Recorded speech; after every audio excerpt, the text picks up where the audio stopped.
Welcome to the GCN Tech Clinic. I'm back in the studio. Lockdown is easing. Great news. And if you're not familiar with the GCN Tech Clinic, it's where we answer your cycling tech-related questions. You can submit your questions using the hashtag AskGCNTech down in the comments below and on social media. And without further ado, we'll get into this week's first question, which is from RG Learner, who says, is a single-sided power meter any good, or do I need both sides? Well, if you're after a power meter, they are expensive, and so single-sided ones are often less expensive, and that can be attractive for certain people.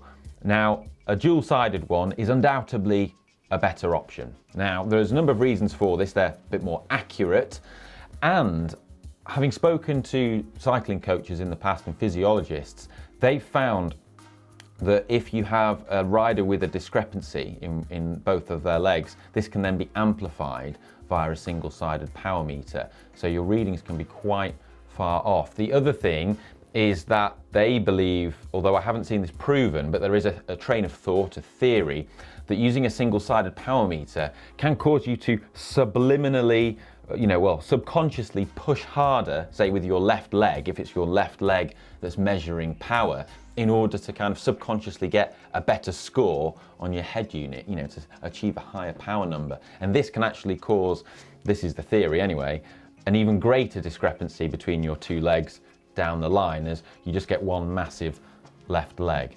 Now, that's just a theory, but it's one thing. But I would say if you can afford dual-sided power meter, it's always going to be the better way to go, but you can still get useful information out of a single-sided one. Next question is from Mark Baker, who says, hi, Ollie and Manon. Hi. He says he's a long-term sciatica sufferer, so that when he's bought his first bike, he's prioritised comfort. He's got a giant Defy, nice bike, and it's got grippy 32C tubeless tyres on it. These are the giant Gavia Fondo ones. And he's looking to change the tyres to something a bit quicker, wondering if he should go for a narrower tyre to make it, faster, lower rolling resistance, but is this going to impact the comfort?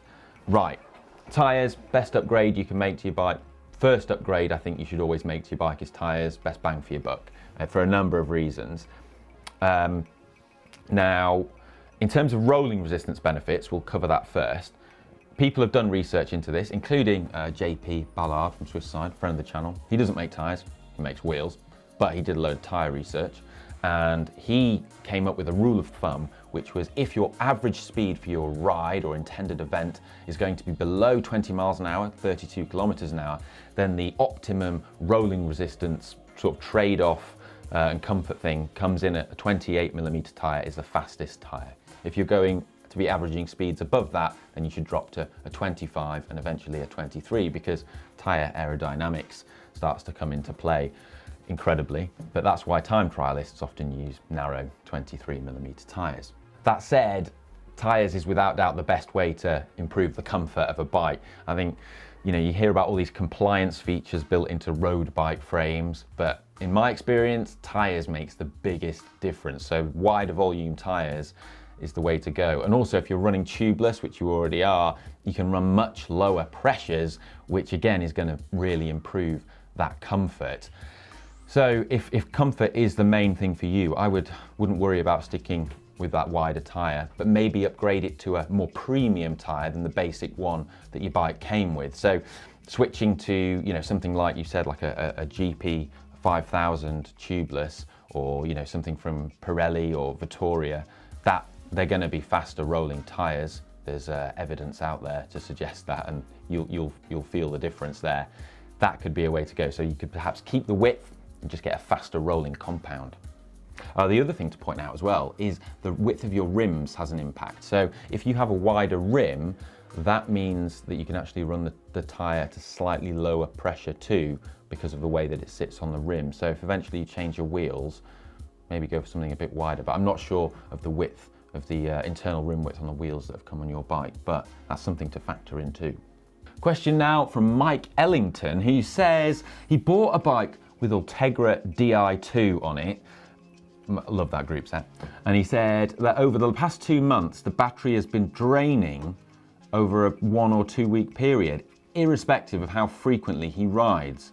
Now, his bike shop's tested it out, they've found no faults. He's not sure why the battery's draining so quickly. And yes, the battery shouldn't drain that quickly. They do last a really long time. I mean, I ride a lot and I find they last months. But there are a number of things that could cause the battery to drain.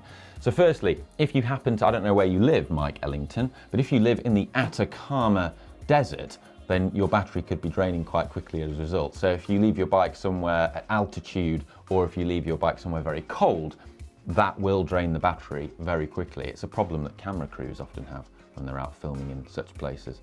The other thing is if you're leaving your bike in a place, or perhaps if you're transporting it in a car, and the shifter buttons are getting pressed continuously against something. So I've had this where I've put my bike in the back of the car, driven off to go for an amazing ride somewhere, only to get there to find that my battery is dead in my Di2. And that's because while the bike was in the car, the button's been pressed constantly the whole car journey. That will drain the battery real quick. So that's another thing. And the other thing could be a loose connection.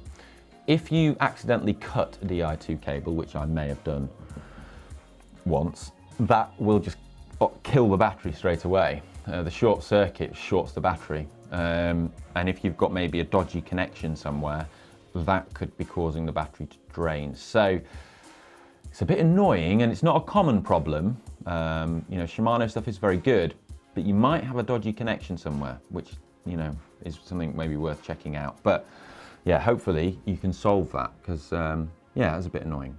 Next question is from Regis B. Oliveira. He says, hi GCN Tech, I've been wondering if it's time to make the move towards disc brakes. I have no issues with rim brakes, but he's afraid that like rim brakes are dying out and everything's turning disc brakes, and is it going to be more expensive having a rim brake bike in the future, and will they just become devalued and not worth anything in the future?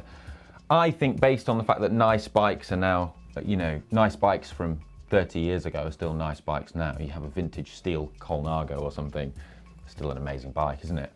I don't think you need to worry about that if you've got a nice bike and you're worried about it depreciating.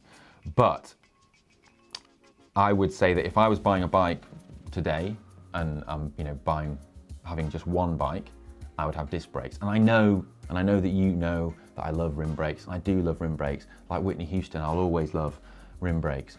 But, you know, that's, if I was having just one bike, I'd go disc, because it is undoubtedly the future. And like you say, with all the new stuff that's coming out around wheels and all the other components and spares, disc is the way to go. But I think a disc brake bike is also more versatile than a rim brake bike. Rim brake bike's great if you want to be lighter and going uphill, but for everything else, disc brake bike wins really, doesn't it?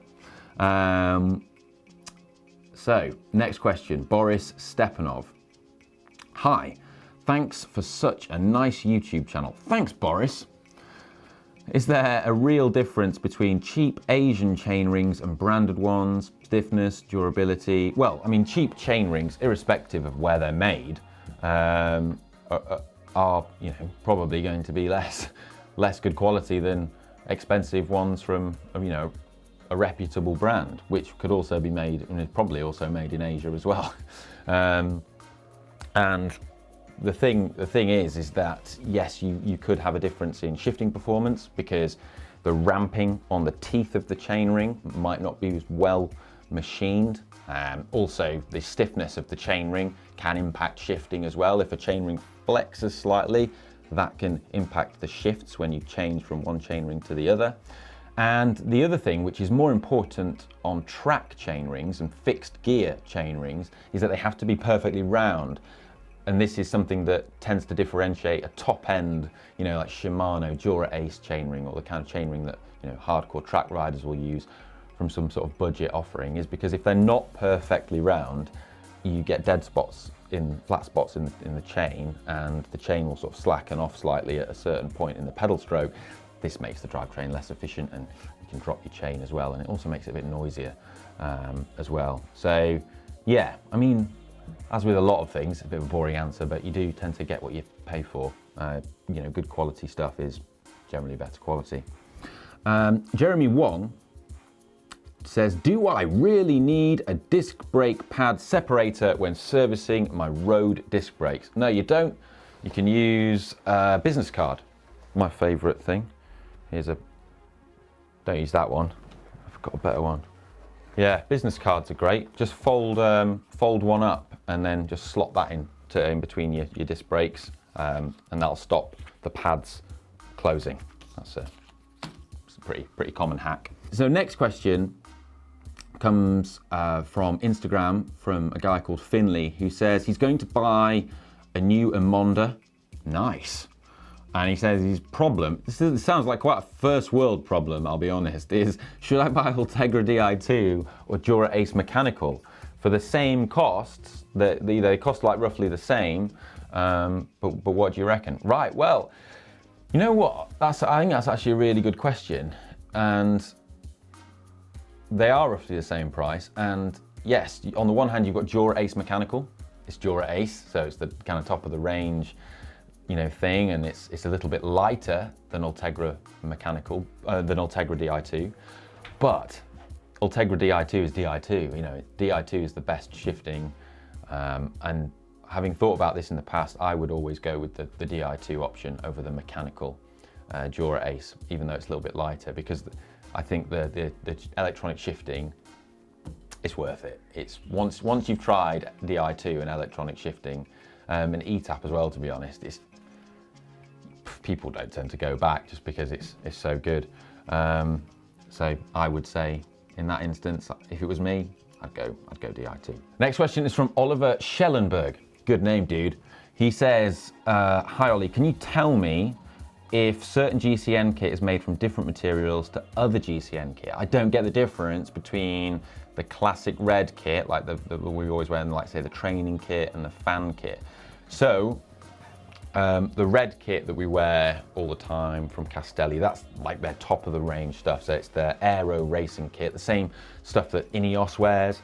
And it's not just the fabrics are different, correct, but the cut of the kit is different as well. So that has a sort of more skinny racing cut to it, to be tighter and to be more aerodynamic.